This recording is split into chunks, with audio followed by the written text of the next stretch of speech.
Hello students, आज के studio lecture में हम ओसी के चैप्टर नंबर 4 बिजनेस सर्विसेज की एक्सरसाइज कवर अप करेंगे। तो इसका एक्सप्लेनेशन स्टार्ट करने से पहले मैं आपसे रिक्वेस्ट करूंगी कि अगर अभी तक आपने मेरे चैनल को सब्सक्राइब नहीं किया है तो चैनल को सब्सक्राइब कीजिए एंड चैनल लिंक अपने फ्रेंड्स के साथ शेयर करना मत भूलिएगा। वीडियो को जरूर से लाइक कीजिएगा। So let's begin with question number 1, distinguish between. तो इसमें है ना डिस्टिंग्विश बिटवीन में मैंने यहाँ पे खाली है ना मैंने देखा कि सारे के सारे डिस्टिंग्विश बिटवीन है ना दिए हुए हैं टेक्स्ट बुक में, ये वाला नहीं था और इसके आगे के सारे दिए हुए हैं। तो है ना मैं वहां से आप लोगों को डिस्टिंग्विश बिटवीन का एक्सप्लेनेशन दे दूंगी, क्योंकि लेसन का एक्सप्लेनेशन अभी तक कंप्लीट नहीं हुआ है। लेकिन जैसे जैसे मेरी एक्सरसाइज कंप्लीट हो रही है, जितना मैं टाइप कर पा रही हूँ तो उतना मैं आप लोगों के लिए प्रोवाइड कर रही हूँ। तो यहाँ पे duty paid warehouse and bonded warehouse, उसमें क्या डिफरेंस होता है। तो ड्यूटी पेड वेयर हाउस है, ये कहाँ पे होता है। तो इफ एन इम्पोर्टर, अगर कोई इम्पोर्टर है जो इम्पोर्ट करता है सामान, मतलब मंगवाता है बाहर से। इम्पोर्ट कहाँ से होता है, दूसरी कंट्री से हमारी कंट्री में आता है, उसको इम्पोर्ट करना बोलते हैं। तो if an importer faces any problem, कोई भी फेस प्रॉब्लम करता है in transportation of goods, goods के ट्रांसपोर्टेशन में, after making payment of duty, duty का पेमेंट करने के बाद में, then goods can be store, तो वो वाले जो गुड्स है उसको स्टोर किया जा सकता है at a duty paid warehouse में। ड्यूटी का पेमेंट करने के बाद में वो है ना गुड्स को स्टोर कर सकता है ड्यूटी पेड वेयर हाउस में।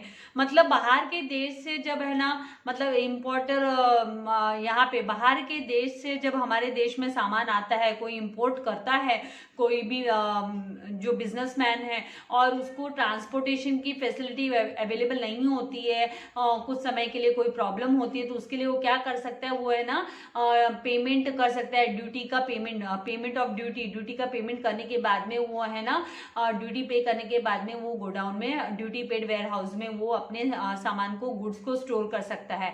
नाउ यहाँ पे बॉन्डेड वेयर हाउस क्या होता है। तो बॉन्डेड वेयर हाउस ये है ना licensed, are licensed by the government. इसके लिए ना गवर्नमेंट लाइसेंस देती है to accept imported goods for storage, storage के लिए है ना, इम्पोर्टेड गुड्स को स्टोर करने के लिए है ना लाइसेंस देती है until the payment of custom duty, जब तक है ना कस्टम ड्यूटी पे नहीं करता है बंदा तब तक के लिए। तो ये वो हुआ bonded ware house.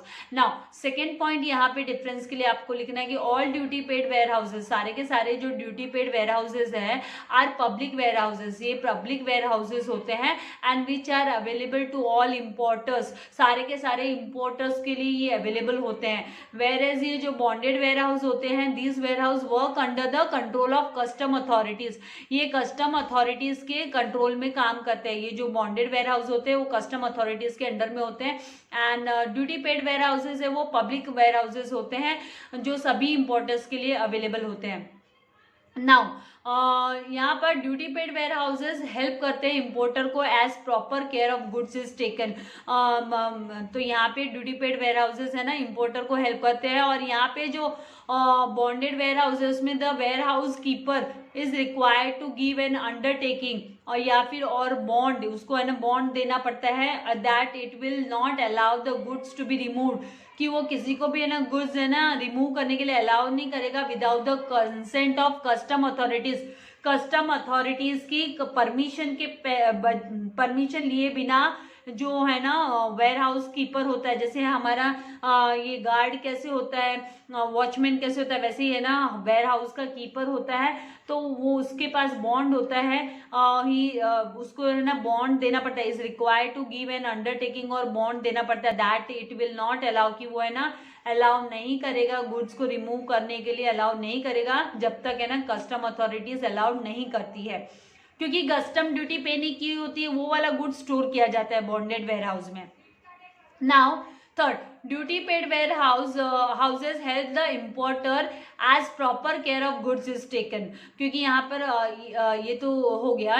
Next fourth point है यहाँ पर कि delivery of goods is given only after the payment of rent, rent का पेमेंट करने के बाद में ही है ना गुड्स की डिलीवरी हो पाती है and service charges of the ware house.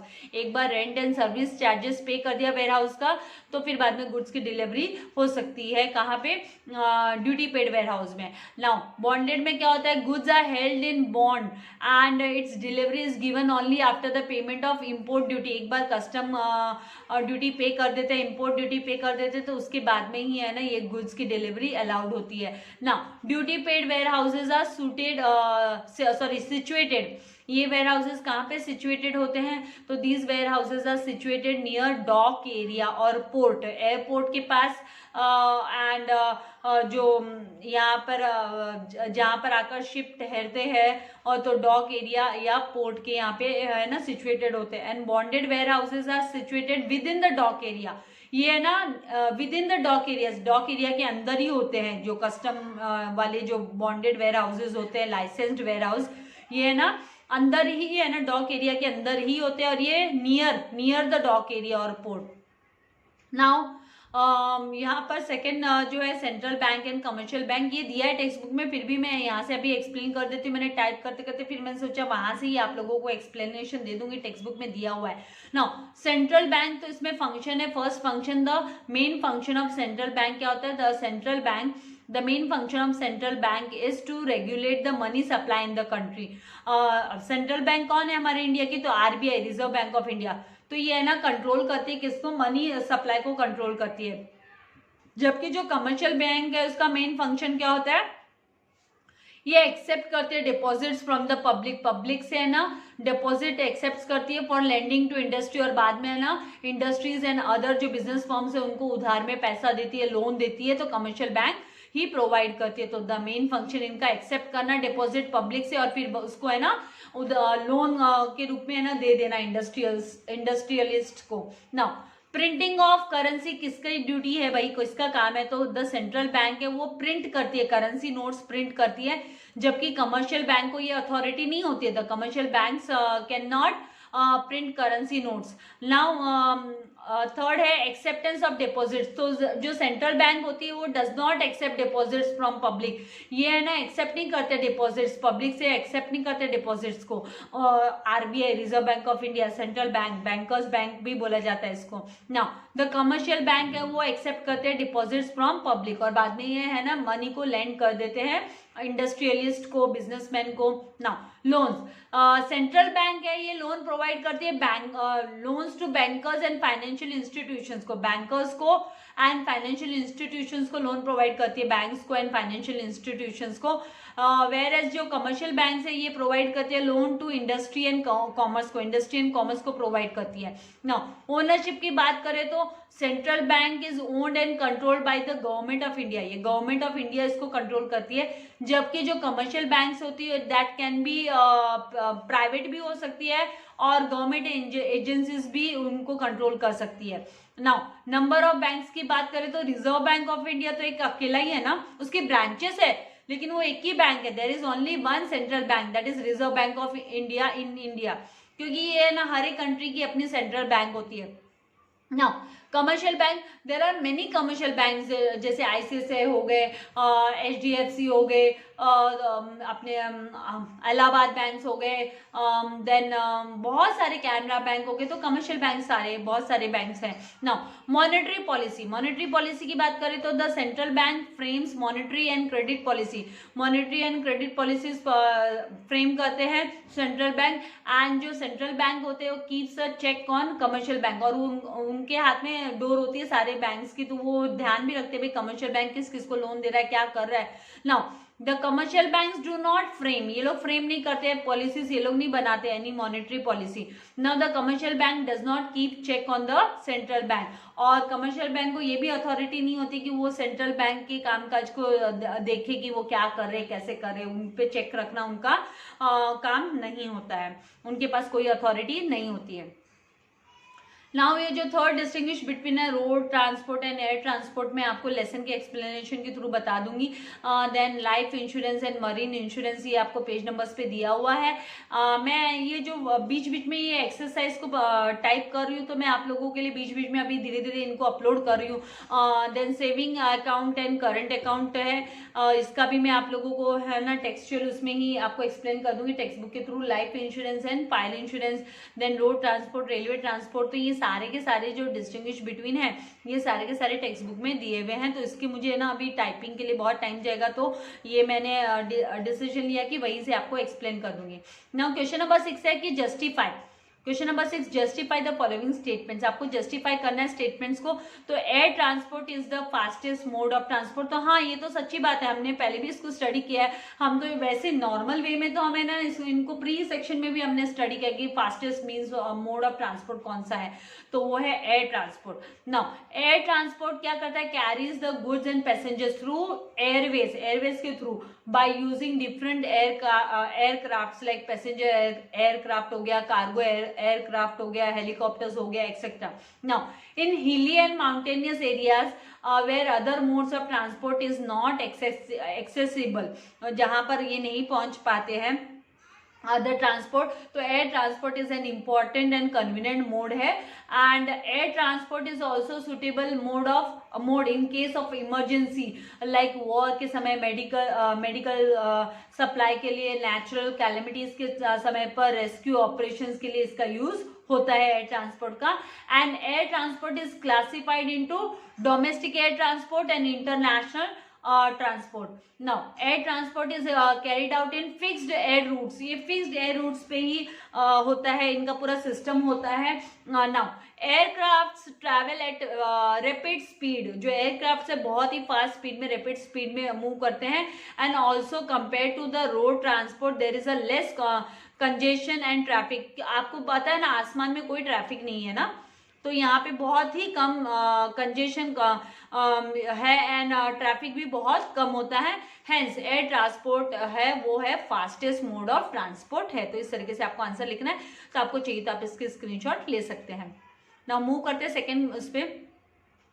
Communication is essential for growth of business. Growth of business, yes, communication क्या है, ये art of exchanging ideas, facts, information है from one person to another person or from one entity to another. Now the process of passing any information, कोई भी information pass करने का जो process होता है from one person to another with the help of some medium, उसके लिए कोई medium use किया जाता है, is termed as, जो medium use किया जाता है उसको हम communication बोलते हैं ना। वो medium written mode भी हो सकता है, वो oral भी हो सकता है। तो कम्युनिकेशन का मतलब, communication is a very simple process, ये बहुत ही सिंपल प्रोसेस है, where message is being transferred from one sender to the receiver. एक सेंडर से, from a sender to receiver message पहुंचाया जाता है। Now the receiver after receiving the message, जैसे ही सेंडर को सेंडर का भेजा हुआ जो मैसेज है वो रिसीवर को रिसीव हो जाता है एंड वो समझ जाता है, उसको अंडरस्टैंड करता है it in the desired form, then act accordingly, और उसके बाद वो उसी हिसाब से वो एक्ट करता है, रिएक्ट करता है। दस communication is essential for growth of business. तो ये कम्युनिकेशन है वो बिजनेस की ग्रोथ के लिए बहुत ही जरूरी है, बहुत ही एसेंशियल है। आपको चाहिए तो इसकी स्क्रीनशॉट ले सकते हैं। नाउ थर्ड है यहाँ पर principle of subrogation is applicable to all contracts of indemnity. तो ये तो इसको आपको जस्टिफाई करना है। तो एज पर दिस प्रिंसिपल, इस प्रिंसिपल के हिसाब से after the insured is compensated, insured को जब कंपेंसेशन मिलता है for loss due to damage of property, जो इंश्योर्ड करके ली है प्रॉपर्टी उसके लिए कंपेंसेशन मिलता है, then the right of ownership of such property passes on to the insurer. तो वो जो ओनरशिप, जो प्रॉपर्टी जो ओन करता है तो उसको राइट होता है ये कंपेंसेशन रिसीव करने का। तो this principle is applicable only, ये प्रिंसिपल कब एप्लीकेबल है, only when the damage property, जो प्रॉपर्टी डैमेज हुई है, हैज एनी वैल्यू, कोई भी उसकी वैल्यू रह जाती है after the event causing damage. जब कोई इवेंट होता है, कोई क्लैमिटी टेक प्लेस होती है, कोई लॉस होता है, वो डैमेज के बाद में भी उसमें उसकी कोई वैल्यू रह जाती है, तब ये एप्लीकेबल होता है ये वाला principle. Now to indemnify means मतलब क्या होता है कि ये प्रॉमिस है टू पुट द इंश्योर्ड, जो इंश्योर्ड है in the same financial position में लाने की promise, as he was before the happening of uncertain event. Uncertain जो इवेंट, सडन जो लॉस होता है तो उसको कंपनसेशन पे कर उसी पोजीशन में वापस लाया जाता है, फाइनेंशियल पोजीशन में लाने का प्रॉमिस होता है इंडेमनीफाई मतलब। नाउ हेंस ये जो प्रिंसिपल ऑफ सब्रोगेशन है is applicable to all contracts of indemnity, हर एक इंडेमनिटी के कॉन्ट्रैक्ट्स में ये एप्लीकेबल होता है। जितना इंश्योरेंस निकाला है, जितनी प्रॉपर्टी को इंश्योर्ड किया हुआ है, उतने का कंपनसेशन रिसीव होता है। नाउ आपको चाहिए तो इसकी स्क्रीनशॉट आप ले सकते हैं। Now warehousing is important, warehousing important है तो हाँ, वेयर हाउसिंग का मतलब क्या होता है, तो warehousing refers to storage of goods and consist of all those activities which are connected with storage and preserving of goods। Goods को प्रिजर्व करने से लेकर स्टोर करने से लेकर जितनी भी एक्टिविटीज है उससे रिलेटेड है वेयर हाउस। नाउ इसका मतलब सिंपल भाषा में है कि storing of goods. Warehousing can be defined as a group of activities भी हो सकती है connected with the storing and preserving of goods from time of production, production के समय से लेकर until the time of consumption, जब तक वो है ना हम रियल अल्टीमेट कंज्यूमर तक नहीं पहुंचा देते तो तब तक के टाइम पीरियड का ग्रुप ऑफ एक्टिविटीज हो गया ये। Now warehouse plays an important role in the process of price stabilisation, ये प्राइस को भी स्टेबल रखता है, उसको भी है ना, उसके उतार चढ़ाव को भी ये स्टेबल रखता है। Now it is achieved by, ये कैसे अचीव कर सकते हैं हम, तो it is achieved by creation of time utility, time utility by using ware house. मतलब है ना कितने प्रोडक्ट्स है जो through out the year produce नहीं होते हैं, एक सीजन में प्रोड्यूस होते हैं और नेक्स्ट सीजन में भी उनका यूज होता है, तो वो यूज कब होता है, जब उसको वेयर हाउस में स्टोर किया जाता है। तो यहाँ पे क्रिएशन ऑफ यूटिलिटी अचीव होने पर ही by warehousing it is achieve by creation of utility. Now warehouses है ना क्रिएट करते हैं टाइम यूटिलिटी को by preserving the goods till they are demanded, जब तक उनकी डिमांड अराइज नहीं होती है। And it also creates place utility, place utility को भी क्रिएट करता है by providing the goods at the place where they are required. अभी जैसे शिमला के एप्पल्स है, हम महाराष्ट्र में रह रहे हैं, हम मुंबई में हैं, हमको यहाँ पे एप्पल की रिक्वायरमेंट है, तो वो है ना प्लेस यूटिलिटी को क्रिएट कर कर हमको है ना अवेलेबल करवा के देते हैं उस गुड्स को। Now warehousing acts as a source of finance for the businessman for meeting business operations, business operations को मीट करने के लिए, मतलब बिजनेस एक्टिविटी प्रोडक्शन है उसको जमा किया जाता है, फिर उसको है ना समय पर जब जरूरत पड़ती है तब उसको सेल ऑफ किया जाता है, तो ये फाइनेंस का सोर्स भी है बिजनेसमैन के लिए। Hence warehousing is important, तो इसी तरीके से वेयर हाउसिंग है ना इंपॉर्टेंट है, बहुत ही इंपॉर्टेंट है बिजनेस यूनिट के लिए। Now fifth, cash can be withdrawn from ATM at any time, कोई भी समय पर हम कैश विड्रॉ कर सकते हैं एटीएम, हाँ बस इतना है कि एटीएम में पैसा होना चाहिए। सो द एटीएम्स आर क्या है, तो एटीएम्स आर इलेक्ट्रॉनिक मशीन्स है, इलेक्ट्रॉनिक मशीन्स है which are operated by customer, customer जिसे ऑपरेट करता है on his own to withdraw और डिपॉजिट मनी, या तो उसको जब विड्रॉ करना है पैसा खुद के लिए या उसे डिपॉजिट करना है तो उसको यूज करता है, ऑपरेट करता है। Now it can be use for banking transaction, banking transaction के लिए जैसे कि आपको है ना बैलेंस इंक्वायरी चाहिए, आपको मिनी स्टेटमेंट निकालना है, आपको ट्रांसफर करना है मनी, आपको रिक्वेस्ट करनी है चेकबुक के लिए या बैंक स्टेटमेंट के लिए, तो इसके लिए भी यूज होता है ये। नाउअडेज जो एटीएम है also provides facility of cash deposits through CDM, CDM के थ्रू हम है ना कैश डिपॉजिट भी कर सकते हैं, कैश डिपॉजिट मशीन के थ्रू ये फैसिलिटी भी प्रोवाइड करता है। नाउ एटीएम प्रोवाइड करते हैं हमको 24 आवर्स की सर्विसेज, ये ऑटोमेटिक टेली मशीन्स है ना, ऑटोमेटेड टेली मशीन्स, तो ये 24 आवर्स की सर्विस प्रोवाइड करते हैं विड्रॉ करने के लिए एंड डिपॉजिट करने के लिए money. Hence cash can be withdrawn from ATM at any time, तो कैश जब हमको जरूरत पड़ती है तब हम निकाल सकते हैं, अगर एक एटीएम में पैसा नहीं है तो दूसरे एटीएम में जाके हम विड्रॉ कर सकते हैं। तो आई होप आपको समझ में आ रहा है। नाउ जो नेक्स्ट है क्वेश्चन नंबर 7, ये क्वेश्चन है वो है explain money remittance services of post department, post department, तो ये जो है वो क्वेश्चन नंबर 5 जो आपका है उसमें भी ये क्वेश्चन आपको वहां पे भी अवेलेबल है, इसका जो पॉइंट्स है। तो यहाँ पे मनी रेमिटेंस का मतलब services of post department given as under, तो कौन कौन सी है मनी रेमिटेंसेस वाली जो है, तो पहला इलेक्ट्रॉनिक मनी ट्रांसफर जिसे ईएमओ बोलते हैं, तो अ मनी ऑर्डर, ये जो मनी ऑर्डर है is an order issued by post office, post office इसे ऑर्डर इशू करता है for the payment of some money to the person whose name is mentioned in the money order, जिसमें money order का नाम लिखा होता है, and it is send through, ये कैसे भेजा जाता है, तो ये एजेंसी, पोस्ट एजेंसी के through, agency of the post के थ्रू भेजा जाता है, पोस्ट ऑफिस के थ्रू। एंड इसमें जो पेई होता है, पे इज द पर्सन, पेई पर्सन होता है named in the money order, money order में जिसका नाम लिखा होता है उसको रिसीव होता है, and as the person to whom the money is to be paid, जिसे है ना पैसा ये रिसीव होगा, जिसे पैसा पे करना होगा, पोस्ट ऑफिस एजेंसी पे करेगी।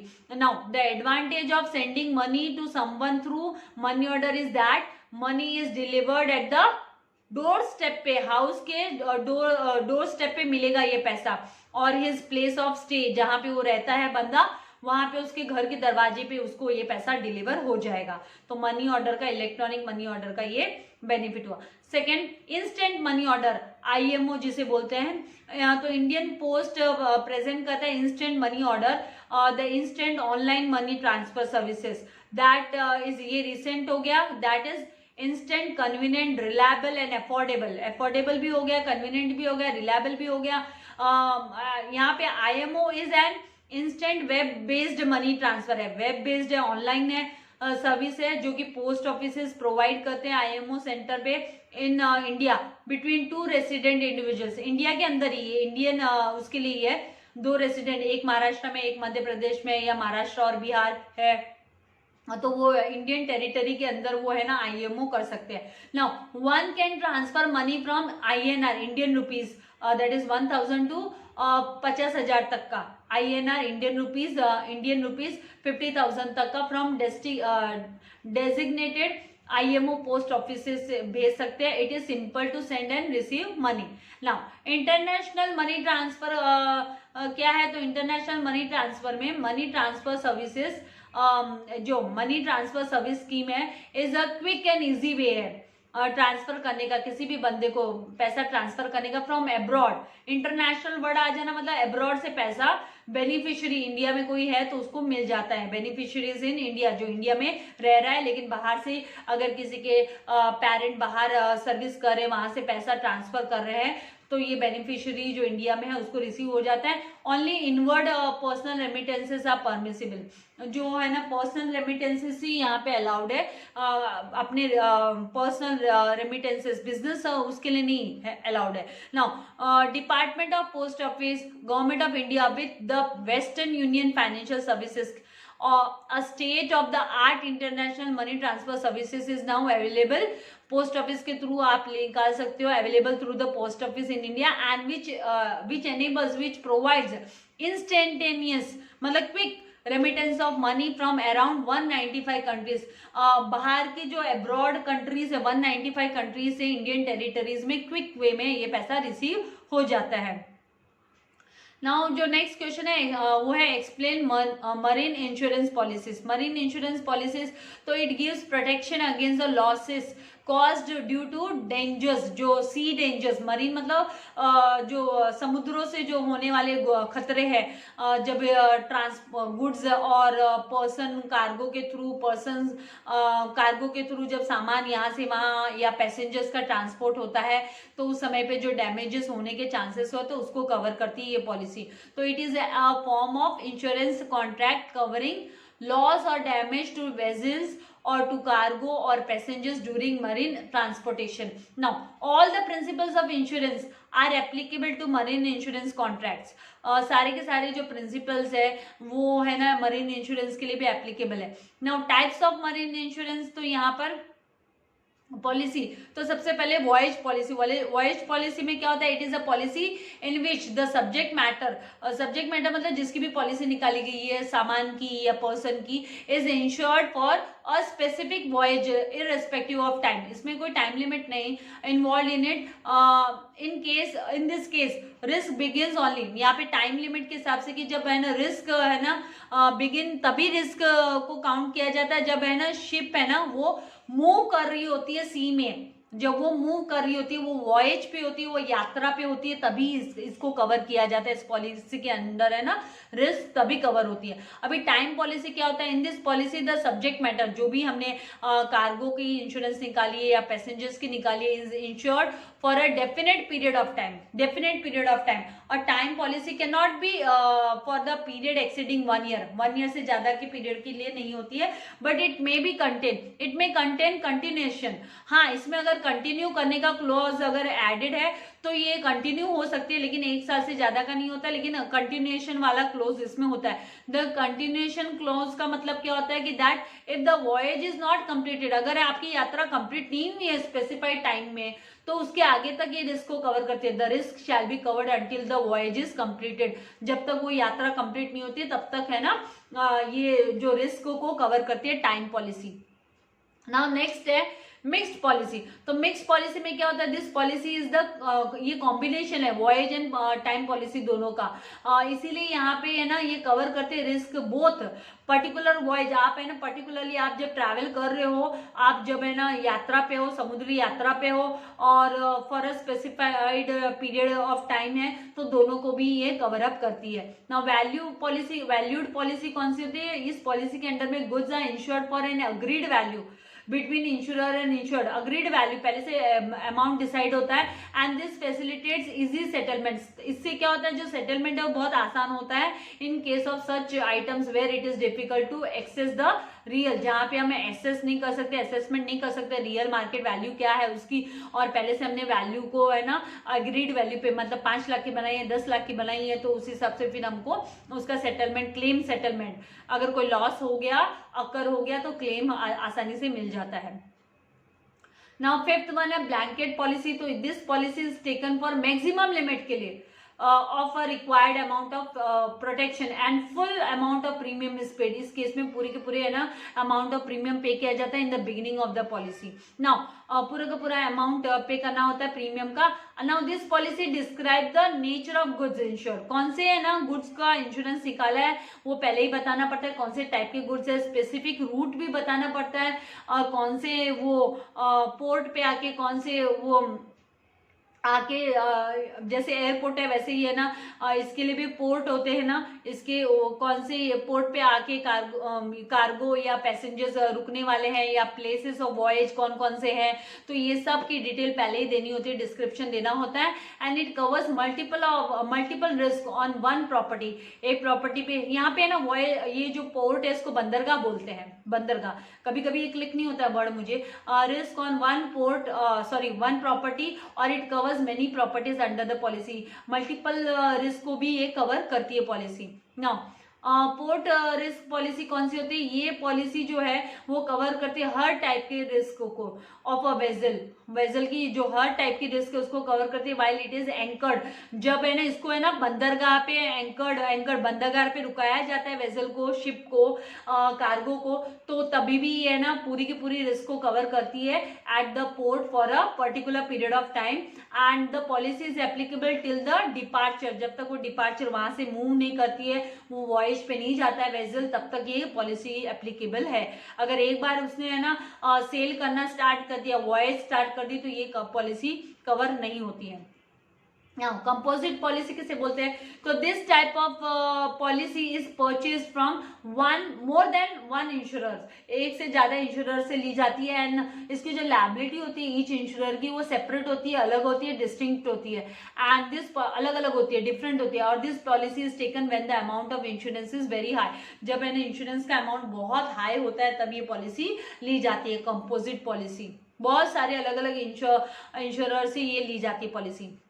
नाउ सिंगल वेसल पॉलिसी कौन सी होती है? This policy is suitable for small ship. छोटे छोटे शिप ओनर वाले के लिए होती है, हैविंग ओनली वन शिप और having one ship in different fleets, अलग अलग फ्लीट्स में होती है। तो now it covers the risk of one vessel of the insured की एक वेसल का इंश्योरेंस निकालती है। Now fleet policy and block policy किसे कहते हैं, तो यहाँ पे in fleet policy several ships belonging to one owner, बहुत सारे शिप एक पर्टिकुलर ओनर को बिलोंग करते हैं, are insured under the same policy के अंडर में इंश्योरेंस निकलती है इनकी। एंड इन ब्लॉक पॉलिसी क्या होती है, जो कार्गो ओनर होता है is protected against the damage और loss of cargo in all modes of transport, हर एक मोड में ट्रांसपोर्ट के थ्रू विच हिज और her cargo is carried, that is covering all the risk. Rail cargo, railway, देखो port पे आने के बाद में सामान अगर रेलवे के थ्रू दूसरी जगह पे पहुंचाया जा रहा है बंदरगाह से, अभी देखो मध्य प्रदेश में तो कोई इंटरनेशनल कोई पोर्ट नहीं है ना, तो यहाँ पे अगर मध्य प्रदेश तक कोई सामान पहुंचाना है, महाराष्ट्र के किसी पोर्ट पे आया है, तो वो रेलवे के थ्रू या रोड के थ्रू भेजा जाएगा, तो उस समय पर भी ये पॉलिसी है ना लागू होती है, जो ब्लॉक पॉलिसी है। तो आई होप आपको इसका कॉन्सेप्ट समझ में आया है। नाउ नेक्स्ट जो है वो थर्ड है, explain types of warehouses. Warehouses कौन कौन से टाइप के, तो warehouse is defined as an establishment for the storage और accumulation of goods. Now types of warehouses are as follows, तो प्राइवेट वेयर हाउस होता है, public ware house होता है। तो प्राइवेट वेयर हाउस में क्या होता है, the private warehouses are owned and operated by big manufacturers, इसे ऑपरेट करते हैं, ओन करते हैं merchants, to fulfil their own storage, खुद की ओन स्टोरेज को नीड को फुलफिल करने के लिए। Now big business firms which need large storage capacities on regular basis पे, जिनको जरूरत पड़ती है स्टोरेज कैपेसिटी चाहिए होती है, तो वो लोग वेयर हाउसेज ओन करते हैं, private warehouses. Who can afford money construct and maintain their private warehouses. A big manufacturer, बड़ा मैन्युफैक्चरर हुआ, होलसेलर हुआ, may have a network of his own warehouses in different parts of other country के दूसरे parts में भी उसके अलग अलग वेयर हाउसेज हो सकते हैं। Now public warehouses, business जितना बड़ा है उस पर डिपेंड करता है। अब पब्लिक वेयर हाउसेज ये है ना स्पेशलाइज्ड बिजनेस एस्टेब्लिशमेंट है that provide storage facility to the general public को प्रोवाइड करते हैं फॉर अ सर्टेन चार्ज। वो लोग कुछ चार्जेस लेते हैं इसके लिए, and it may B owned and operated bye an individual, एक इंडिविजुअल बंदा या कोऑपरेटिव सोसाइटी भी इसको ओन कर सकती है, इसकी मालिक हो सकती है। नाउ इट वर्क्स अंडर, ये किसके तहत काम करता है, under a licence from the government, government से लाइसेंस लेना होता है इसके लिए, in accordance with the prescribed rules and regulations follow करने होते हैं यहाँ पर। And public warehouses provide storage facilities to small manufacturers को, छोटे छोटे मैन्युफैक्चरर्स ट्रेडर्स को लो कॉस्ट पे ये प्रोवाइड करती है facility. Now these warehouses are well constructed, अच्छे से कंस्ट्रक्टेड होते हैं, यहाँ पे गार्ड होते हैं अराउंड द क्लॉक, पूरे समय पर गार्ड, अराउंड द क्लॉक मतलब पूरे समय गार्ड अवेलेबल होते हैं to ensure the safe custody of goods. Goods की सेफ, गुड है ना सही कस्टडी में, सेफ कस्टडी में रहे, कोई चोरी ना हो, कोई डकैती ना हो। Now public warehouses are generally located near the junctions of railway, railway junction के पास होते हैं, हाईवेज एंड वाटरवेज के यहाँ पर होते हैं।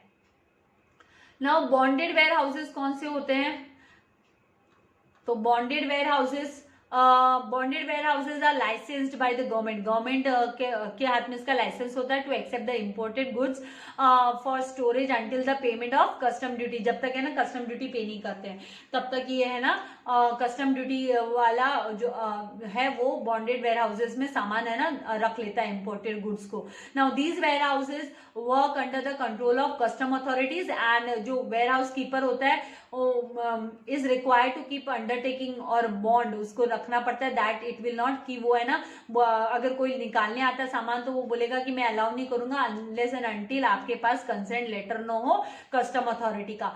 एंड ये जो गुड्स होते हैं are held in the bond and can not be withdrawn without paying custom duty, जब तक कस्टम ड्यूटी का पेमेंट नहीं करेंगे तब तक ये अलाउड नहीं करते हैं कस्टम ड्यूटी वाले गुड्स को वहां से लेकर जाने के लिए। इफ एन इम्पोर्टर, ये बाहर से आते हैं ना माल, if an importer is unable और unwilling to pay the custom duty, अगर वो पेमेंट करने के लायक कैपेबल नहीं है और नहीं पे करना चाहते हैं इमीडिएटली, तो after arrival of goods he can store, वो अपने गुड्स को है ना स्टोर कर सकता है बॉन्डेड वेयर हाउसेज में, and he can withdraw the goods in instalment, और फिर वो इंस्टॉलमेंट्स पे भी विड्रॉ कर सकता है गुड्स को bye paying custom duty proportionately, मतलब थोड़ा थोड़ा कस्टम ड्यूटी पे करते जाएगा, उतना उतना माल वो उठाते जाएगा बॉन्डेड वेयर हाउसेज से।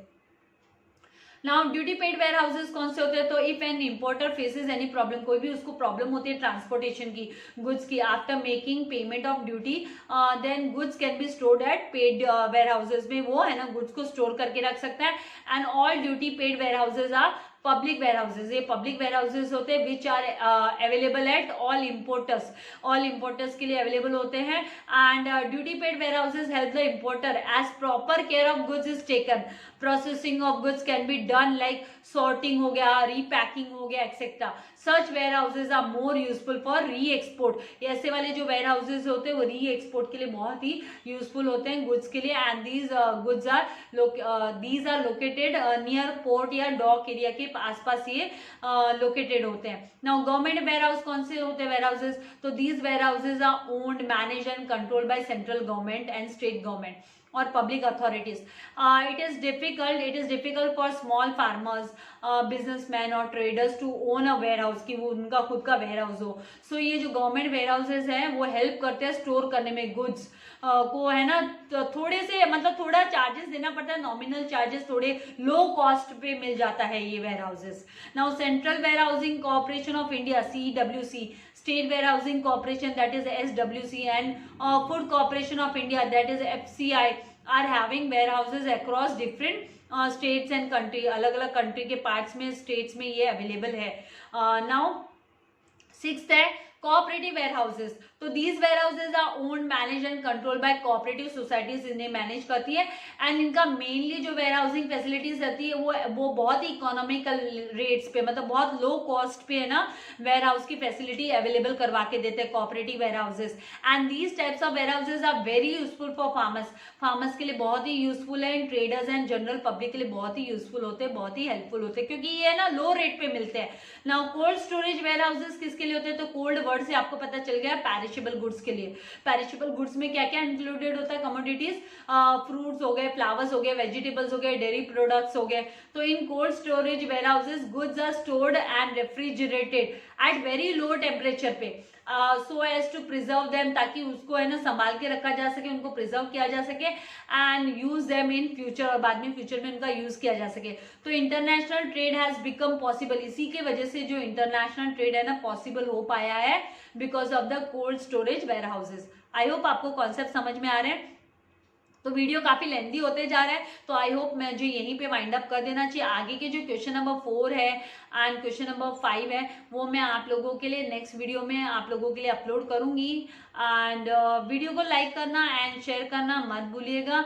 एंड चैनल को सब्सक्राइब नहीं किया तो चैनल को जरूर से सब्सक्राइब कीजिएगा, ताकि आपको मेरे लेटेस्ट वीडियो के नोटिफिकेशंस मिलते रहे।